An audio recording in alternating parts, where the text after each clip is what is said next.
Opposition جماعتوں نے منی budget parliament میں پیش کرنے کی صورت میں شدید مزاحمت کا فیصلہ کر لیا اور ذرائع کے مطابق بجٹ کی خبروں کے بعد سے اپوزیشن رہنماؤں کے آپس میں رابطے بھی شروع ہو گئے۔ پی ڈی ایم کے سربراہ مولانا فضل الرحمان صاحب، نون لیگ کے صدر شہباز شریف صاحب اور پیپلز پارٹی کے چیئرمین بلاول زرداری سمیت دیگر رہنماؤں نے آپس میں رابطے بڑھانے کا فیصلہ کر لیا ہے اور اپوزیشن کی طرف سے قومی سلامتی کمیٹی اجلاس کے بائیکاٹ کے اعلان نے حکومت اور اپوزیشن میں جو کشیدگی ہے وہ مزید بڑھا دی ہے۔ اچھا، فواد چودھری نے ایک ٹویٹ کیا ہے، کہتے ہیں کہ لکھتے ہیں کہ پارلیمان کی قومی سلامتی کمیٹی کے اجلاس میں شرکت سے اپوزیشن کا بائیکاٹ افسوسناک ہے، اور یہ بھی کہتے ہیں کہ 70 سال میں پہلی بار کوئی حکومت سیکیورٹی پالیسی پارلیمان کو پیش کر رہی ہے۔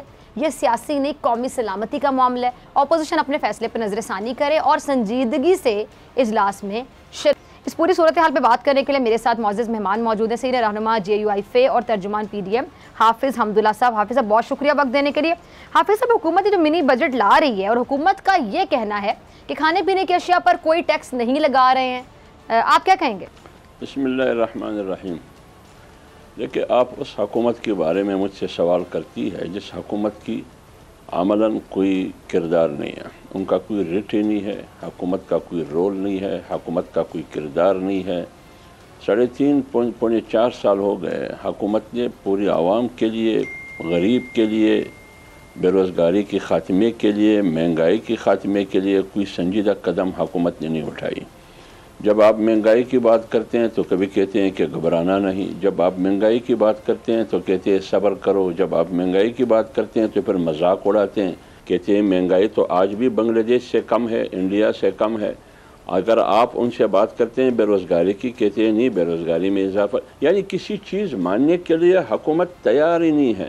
وہ یہ تسلیم ہی نہیں کر رہی ہے حکومت کے ملک میں مہنگائی ہے، وہ یہ تسلیم ہی نہیں کر رہی ہے کہ ملک میں بے روزگاری ہے، وہ یہ تسلیم نہیں کرتی ہے کہ ملک میں بحران ہے۔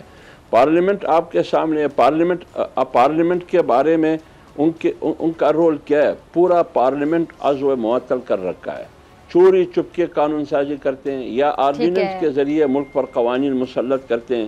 حکومتیں اس طرح چلتی ہے، لہٰذا اس ملک میں نہ جمہوریت ہے، نہ قانون ہے، نہ آئین ہے۔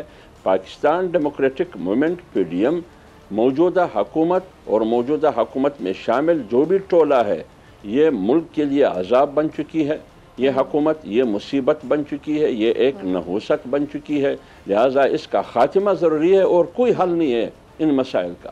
ٹھیک ہے، اس کا خاتمہ ہی آپ کو واحد حل نظر آتا ہے کہ حکومت یہ ختم ہی ہو جائے، چلی جائے، یا اپوزیشن میں چلی جائے، یا پہلے الیکشن ہو جائیں، کوئی اور آ جائے اقتدار میں، تو ہی آپ کو حل نظر آتا ہے۔ اور یہ بات اکثر پوچھی جاتی ہے، میں آپ سے بھی پوچھنا چاہوں گی حافظ صاحب کہ اگر پی ٹی آئی کی حکومت چلی جاتی ہے جس طرح کہ آپ لوگ چاہتے ہیں کہ چلی جائے، تو اس بات کی کیا گارنٹی ہے کہ جب کوئی اور اقتدار میں آئے گا تو مہنگائی واقعی ختم ہو جائے گی؟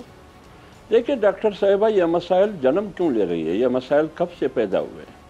یہ جو مہنگائی کے ایک بحران ہے، آپ خود دیکھیے، بے روزگاری کا بحران ہے، لا قانونیت کا بحران ہے، یہ جو پارلیمنٹ ایک غیر فعال ادارہ رہ چکا ہے، آپ یہ تمام چیزوں کے دیکھ کر یہ مسائل پیدا کیوں ہوئے ہیں؟ اصل وجوہات کیا ہے؟ ان کی عوامل اور اسباب کیا ہے؟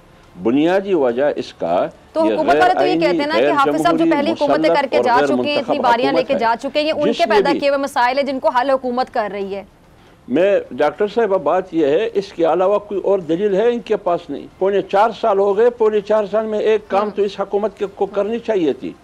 عمران خان اور ان کی کیبنٹ نے کون سے کام کیے ہیں؟ آپ مجھے بتائیے، اس کے علاوہ کہ وہ اپوزیشن پر تنقید کرتے ہیں، اپوزیشن کو گالیاں دیتے ہیں، گالی گلوچ کے علاوہ اور جتنی بھی خرابیاں ہیں، جتنی بھی تباہیاں ہیں، وہ ماضی پر ڈال کے اس کے علاوہ انہوں نے کیا آپ مجھے بتائیے۔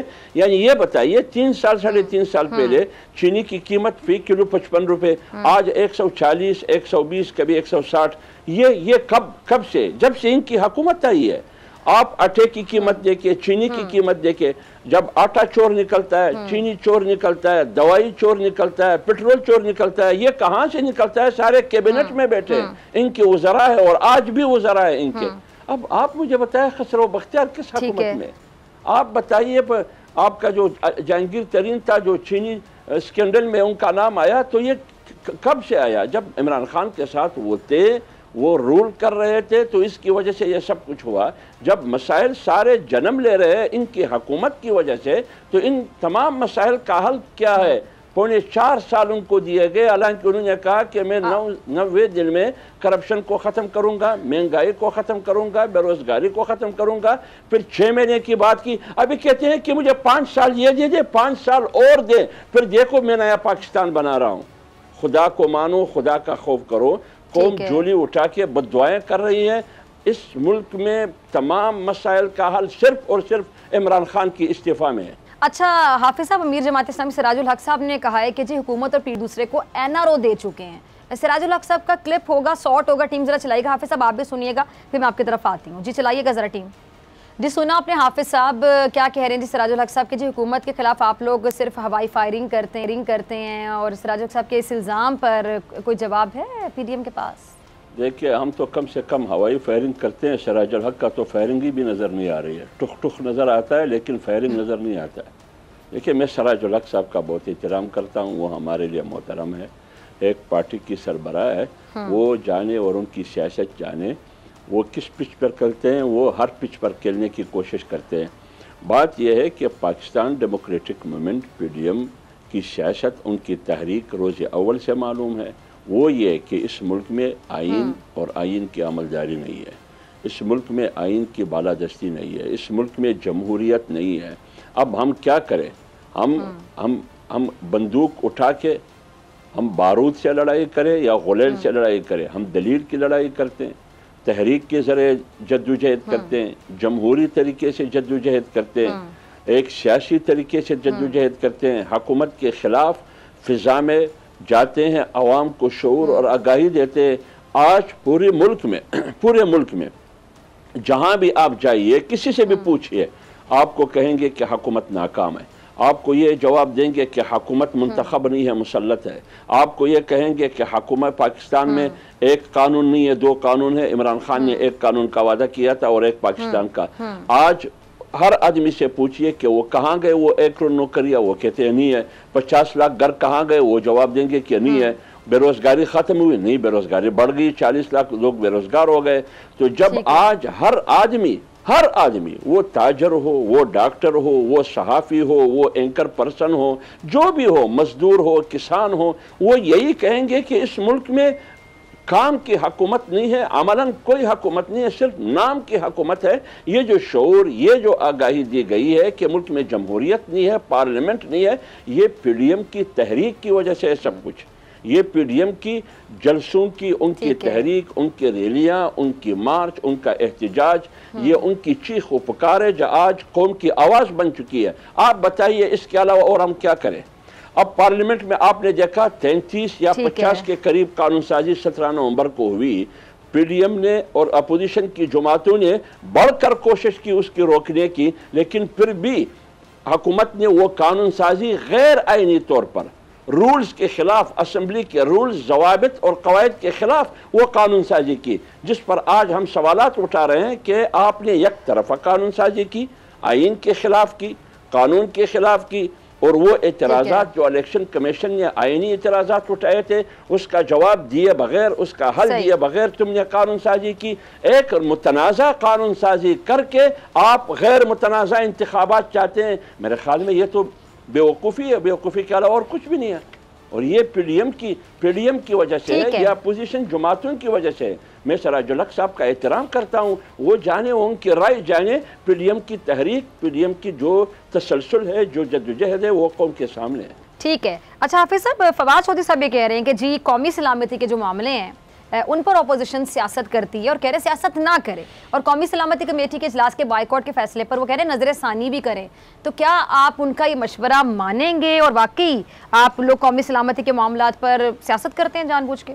دیکھیے ڈاکٹر صاحبہ، فواد چودھری قومی سلامتی کی بات نہ کرے، اس کا قومی سلامتی سے کیا تعلق؟ قومی سلامتی کی بات وہ کرے جس کے دل میں قوم کا احساس ہو۔ جب آپ کے دل میں، آپ کے سینے میں، عمران خان کے سینے میں قوم کے لیے کوئی احساس ہی نہیں ہے، کوئی درد نہیں ہے، کوئی ہمدردی نہیں ہے کہ قوم رل رہی ہے، قوم چیخ رہی ہے، قوم کی زندگی، معاشی زندگی تم نے تباہ کر دی، ان کی زندگی چھین لی۔ آپ نے IMF، آپ نے اسٹیٹ بینک کو IMF کے حوالے کیا، کل تم منی بجٹ اسمبلی میں پیش کر رہے ہو، اس کا مطلب کیا ہے؟ اس کا مطلب یہ ہے کہ تم اسٹیٹ بینک IMF کے حوالے کرتے ہو، تم اپنی معیشت IMF کے حوالے کرتے ہو، تم 22 کروڑ عوام کی معاشی زندگی IMF کے جھولی میں ڈالتے ہو، لہٰذا پھر میری معاشی فیصلے جو کچھ بھی ہے اے سے لے کر زیڈ تک یہ فیصلے پھر IMF کرے گی، امریکہ کرے گی۔ IMF کا مطلب امریکہ۔ آپ بھی قومی سلامتی کی بات کرتے ہیں کہ آپ نے پوری ملک کی معیشت IMF اور امریکہ کے حوالے کیا۔ تم کس منہ سے قومی سلامتی کی بات کرتے ہو؟ آپ قومی سلامتی کی آپ کی لیڈر بات کرتے ہیں عمران خان۔ کیا کشمیر کا مسئلہ قومی مسئلہ نہیں تھا؟ خطے کا مسئلہ نہیں تھا؟ جب بریفنگ تھی اس میں عسکری قیادت بھی، سیاسی قیادت بھی، اپوزیشن کی جماعتیں اور قیادت بھی پارلیمنٹ کے اندر، آپ کہاں تھے؟ عمران خان نہیں تھا۔ جب گلگت کا مسئلہ آیا عمران خان کہاں تھے؟ عمران خان نہیں تھا۔ جب کورونا پر باتیں ہو رہی تھی، ایک قومی سلامتی کمیٹی یا پوری پارلیمنٹ اس سیاسی اور عسکری قیادت بیٹھ رہے تھے، اس وقت عمران خان کہاں تھے؟ عمران خان مجھے بتاؤ کسی بھی حساس میٹنگ میں جس کا تعلق خطے سے ہو، جس کا تعلق قومی سلامتی سے ہو، ایک میٹنگ مجھے بتائیے کہ عمران خان نے اس میٹنگ میں حاضری دی، اس کی موجودگی آپ نے ثابت کی، تو پھر یہ بات صحیح ہے کہ اس حکومت کا قومی سلامتی کے ساتھ کوئی تعلق ہے۔ اس حکومت کا قومی سلامتی کے ساتھ کوئی تعلق نہیں ہے۔ آئین میں جو آپ تبدیلی کرتے ہیں یا قانون سازی آپ کرتے ہیں، اس کا تعلق بھی خطے اور قوم اور ملک سے ہے، لیکن آپ قانون سازی اچھا حافظ صاحب آخری منٹ ہے میرے پاس، میں آپ کی موجودگی کا فائدہ اٹھاتے ہوئے جاننا چاہوں گی۔ حافظ صاحب میرے پاس آخری منٹ ہے۔ ایک جملہ دیتا ہوں، آپ اپوزیشن کو ڈاکو کہتے ہیں، لٹیرا کہتے ہیں، چور کہتے ہیں، گالی دیتے ہیں، پھر کہتے ہیں کہ آ جاؤ میرے ساتھ بیٹھیے۔ کیسے بیٹھیے آپ کے ساتھ؟ آپ کا سلامتی سے کوئی تعلق ہی نہیں ہے، تم سنجیدہ ہی نہیں ہے، آپ کی حکومت سنجیدہ نہیں ہے، کیوں بیٹھوں آپ کے ساتھ اس ماحول میں؟ اچھا حافظ صاحب تجزیہ کاروں کا یہ کہنا ہے کہ مولانا صاحب کو انتظار ہے کہ نواز شریف صاحب پاکستان واپسی کا اعلان کریں تو پھر PDM لانگ مارچ کا اعلان کرے گی، تو کیا یہ جو تجزیے یا تبصرے کیے جا رہے ہیں یہ درست ہیں؟ ایسا ہی ہوگا؟ نہیں ایسی بات نہیں ہے۔ دیکھیں آج میں نے اسد عمر کی بات بھی سنی۔ اسد عمر ابھی میں وہ تو ارسطو تھا جب وہ 126 دن کے کنٹینر پہ عمران خان نے کہا کہ ہمارے پاس ایک سقراط ارسطو موجود ہے جس کا نام اسد عمر ہے۔ جب ان کو وزارت خزانہ دی گئی، آج جو قوم بگت رہے ہیں، جو مشکلات معاشی طور پر برداشت کر رہے ہیں، یہ تو سارے اسد عمر کی کرتوت ہے نا، یہ تو سارے ان کی ہے۔ اسد عمر قوم کو یہ جواب دے کہ تم نے کشمیر کیوں بیچ دیا؟ اسد عمر قوم کو یہ جواب دے کہ تم اسٹیٹ بینک کیوں بیچ رہے ہو؟ تم اسٹیٹ بینک کیوں بیچ رہے ہو؟ اسد عمر یہ جواب دے کہ گورنر پنجاب سرور نے لندن میں بیان دیا کہ ہم 1 بلین 2 بلین یا 3 بلین ڈالر ہم IMF سے لیتے ہیں، پورا ملک لکھوا لیا، IMF کے نام کر دیا۔ اس کا جواب دے وہ قوم کو۔ بس میں نے آپ کو کہا کہ ان کا کام صرف یہ ہے کہ اپوزیشن پر تنقید کرنا، اپوزیشن کو گالی دینا۔ ان کو اپوزیشن پوبیا ہوا ہے، وہ چاہتے یہ ہیں کہ کوئی اینکر میرے خلاف نہ بولیے، وہ چاہتے ہیں کہ کوئی صحافی میرے خلاف نہ بولیے، وہ چاہتے ہیں کہ کوئی لکھاری میرے خلاف نہ لکھے، کوئی اینکر پرسن تجزیہ اپنے ضمیر کے مطابق نہ کرے، حکومت پر تنقید نہ کرے۔ بس میں حکومت کروں، اچھا کروں یا برا کروں، جو بھی کروں، سب کہیں کہ زندہ باد، اس طرح نہیں ہو سکتا۔ لہٰذا PDM بالکل لانگ مارچ بھی کرے گی۔ PDM کی تمام آپشن، لانگ مارچ ہو، استعفے ہو اور بڑے بڑے جلسے ہو، پارلیمنٹ کے اندر جدوجہد ہو حکومت کے خلاف، پارلیمنٹ کے باہر ہو، جمہوریت اور آئین جو بھی آپشنز کرنے کی اجازت ہمیں دیتی ہے اس تمام پر ہم عمل کریں گے۔ کوئی رکاوٹ نہیں ہے، نہ میاں نواز شریف صاحب رکاوٹ ہے۔ میاں نواز شریف صاحب لندن سے آنا چاہتے ہیں، یہ ان کی صحت کا مسئلہ ہے، ان کی صحت پہ منحصر ہے، کیا ان کی صحت اجازت دیتی ہے یا نہیں، یہ وہ فیصلہ وہ خود کرے گی۔ سبسکرائب کریں اور بیل دبائیں تاکہ کوئی خبر رہ نہ جائے۔